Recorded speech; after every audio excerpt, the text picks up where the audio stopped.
So my name is László Sándor Kerényi. I work at BKK Center for Budapest Transport, which is the, let's say, mobility manager or transport authority of the city of Budapest, heading a department called Strategy. I'm going to talk about STARS, a kind of successful research and investment project we just completed last month. As a mobility manager, of course, we are bound to legislations. I just wanted to show this, that we have some homework in terms of traffic safety, and even children are mentioned in the Convention on Road Traffic from Vienna. And of course, we have the classic legislations, law on road traffic. We are kind of aware of who is the big guy on the roads. Still, we tend to think that if you look outside, that this is traffic, right? So mostly cars, vehicles moving around. Let's make it smooth. And we tend to focus much on infrastructure and measures about infrastructure. But we have to keep this in mind, that pedestrians and cyclists are the most vulnerable users, and we shouldn't forget them. And sometimes we still tend to protect or overprotect our vulnerable road users, like cyclists, and it causes some funny results. These two, just to mention. Like, cycling is dangerous, okay? Who would like to cycle outside on that road? Maybe nobody. Without any special protection or clothes from NASA or whatever. And even though someone would try and have an accident, we would immediately blame him. You were not cautious enough. So if we could try to sort of downgrade these attitudes, that would help the general picture. So I believe it's very important for us as mobility managers to focus on safer roads and safer infrastructure, better services, more options for road users, and altogether awareness raising, because that really reflects on everybody. This is a copy-pasted slide from Mr. Helmut Paris, traffic psychologist. Some of us were happy to hear him in Brussels at the STARS final conference. And it's about nobody's changing his behavior by its own. I like my coffee, so I will take my coffee. If somebody doesn't try to change it, I won't change it myself. It's the same with mobility behavior. And also, even though we try to do something, we always have to use a mix of measures. Only one silver bullet just seems not to be existing. And of course, if you don't have public support, you can try your best, but probably you won't be that successful. So awareness raising has a general effect on mode shift. I'm going to show you some results from STARS as well. And of course on road safety, and everybody should be involved. So the project I'm going to mention just quickly today is STARS. We were proud members of this group of 9 cities. It was all about these 3 things, what I just showed.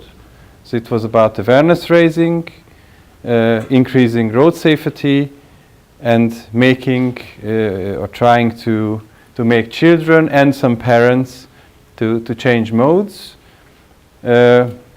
Telling them that using the back seat of the car is not the only option to go to the school and leave it. Afterwards, we basically focused on 2 levels: primary schools with an accreditation program. So following their activities, they were awarded by different colored stars. That's where the name of the project came from. And on secondary schools, which was a peer-to-peer engagement focus on the students. So these are the general results from the program. Almost 80 2,000 primary school students were approached by the program, and over 50,000 in secondary schools. The model shift is kind of interesting.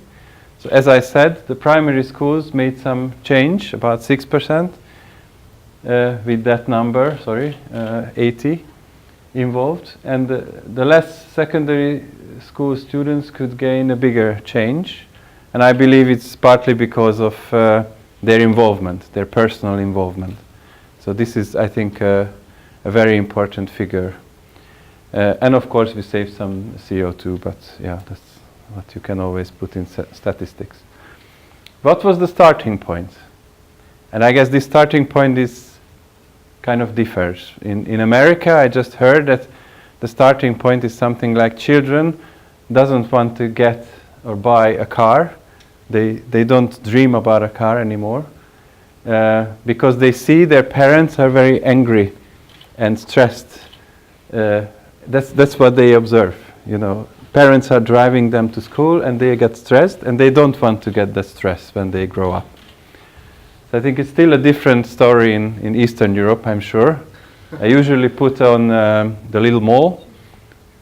Little Mole, everybody is aware of Little Mole, right? The Kisvakond.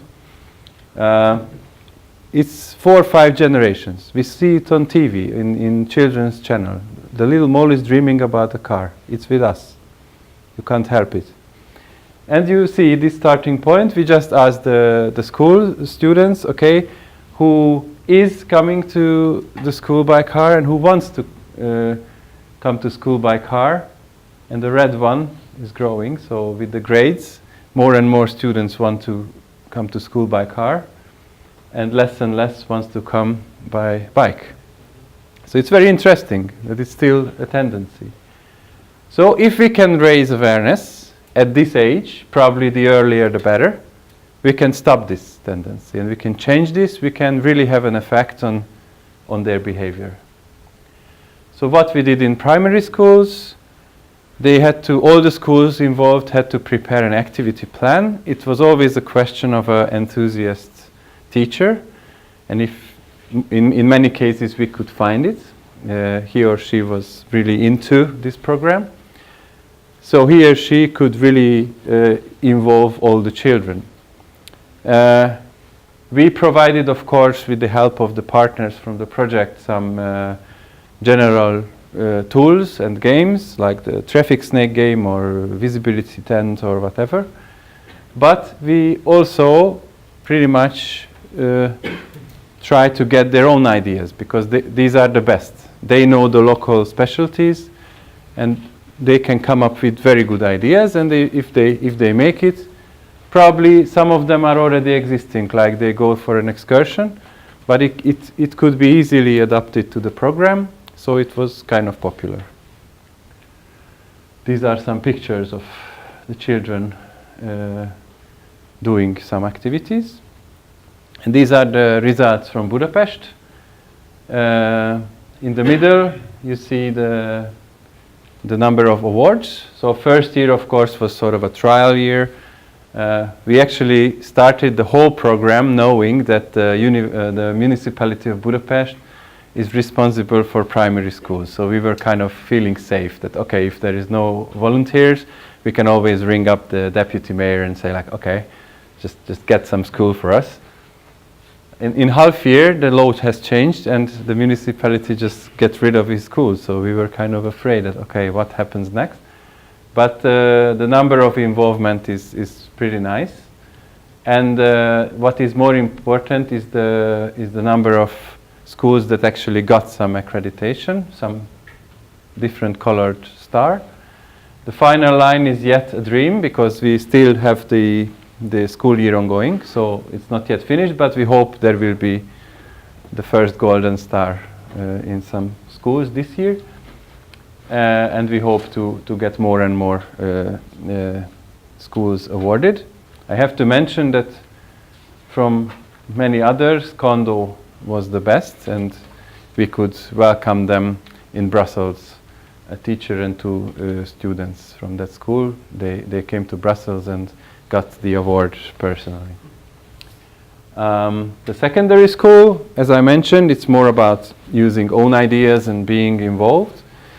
So we just asked the students, there were some sort of ambassadors, let's say, who we could engage and say, okay, you have to do something for the school for this program and involve more and more of your fellow students.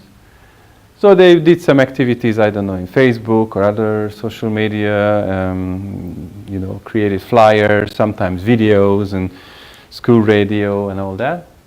And we organized some workshops and events with them, like the iBike Budapest. There was a STARS team showing up and being involved, and Veres Péter was the best from them.